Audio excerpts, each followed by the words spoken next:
continue through the left hand, because in a minute you're about to see it. Okay, I've looped the bass part, as you can hear. Now what we have here is a rootless voicing of an F minor chord, an A flat major 7. Similar thing, only 3-note voicing of B flat 9. And back. Now the B section is the same voicings, just in a slightly different order.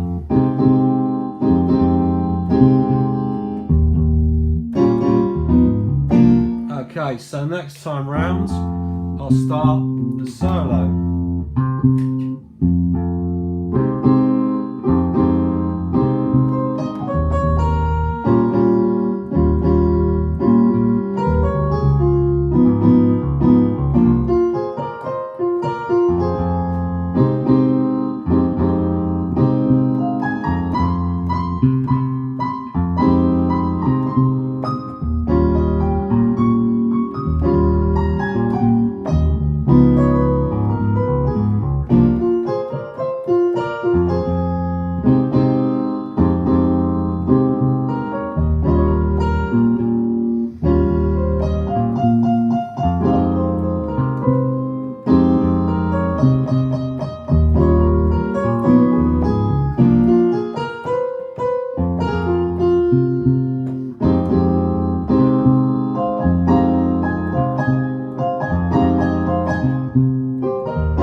There you have it.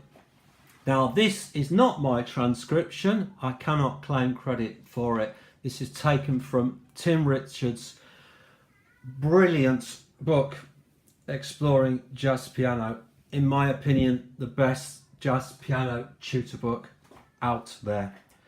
So I'm going to talk you through the solo and the ideas that Horace Silver uses.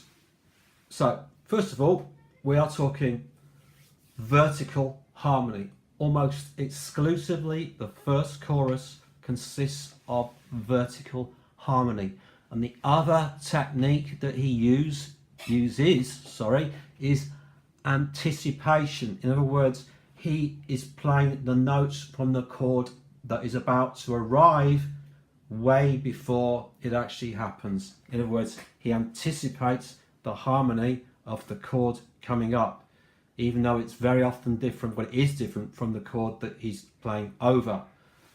So first of all, let me just show you some examples of this. At the start of the solo,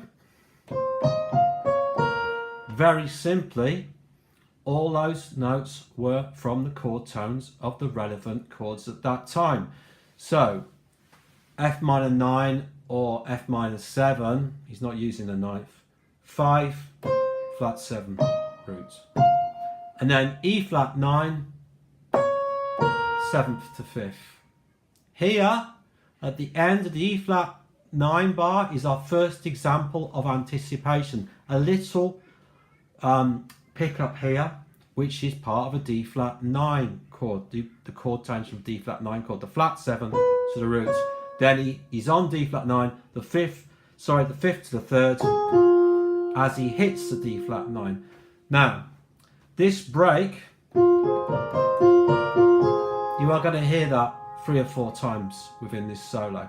That is simply the chord tones of a C7 chord, an F minor 7 chord with these passing notes.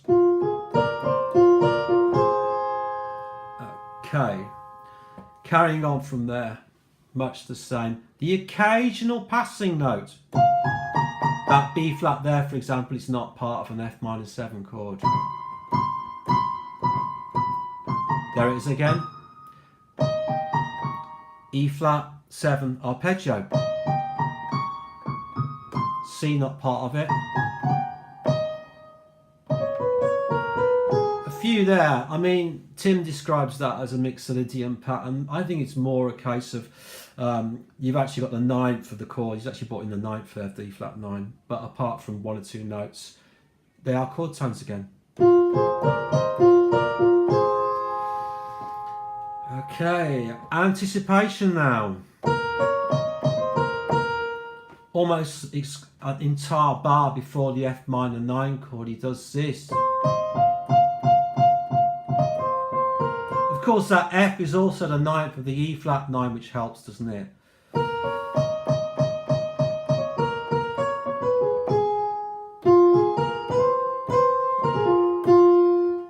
Okay, now fourths. So he's only using 2 scales here. He's using an F minor pentatonic scale and an E flat major pentatonic scale, but Horace Silver harmonizes them almost exclusively in fourths.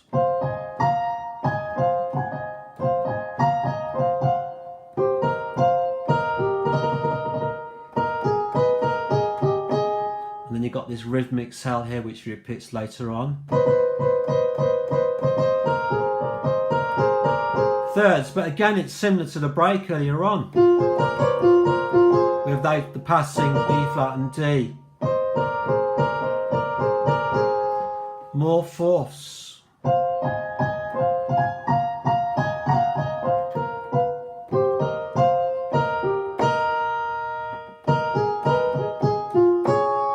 There's that rhythmic cell again. More thirds. Slightly different rhythm. More thirds for the B section. And again, there's that break again. Not quite the same, but the same notes.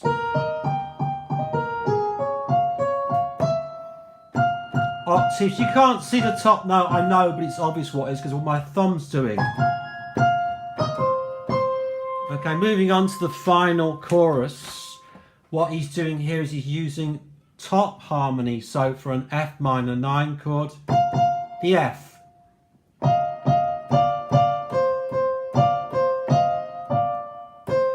Now an E flat.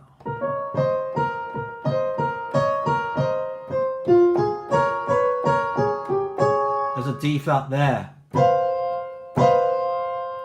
Now, earlier on, even though the harmony's C9 or C, we have an F on the top, which is the sus, which he puts in the left hand, of course. You've got a C underneath as well. There you go, these notes from that rhythmic cell earlier on, with an F this time.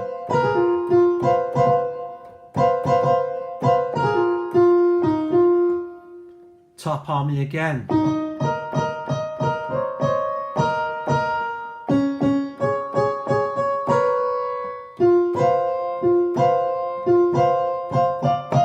Okay, now the conclusion to this solo is basically playing the same rhythm and the chords, both hands, at the same time. The left hand hasn't changed really. It's just the odd bit of chromatic movement. But the right hand, you've got a sort of power chord idea. This is a power chord of E flat in inversion.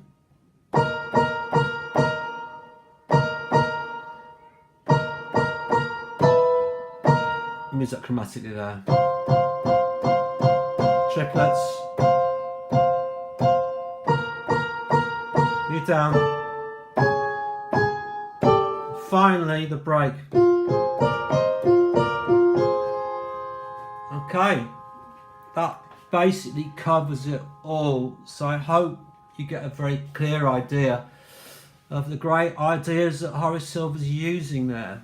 And really the simplicity of the ideas that he's using, but they are extremely effective, of course, because the guy's a total genius. Thank you.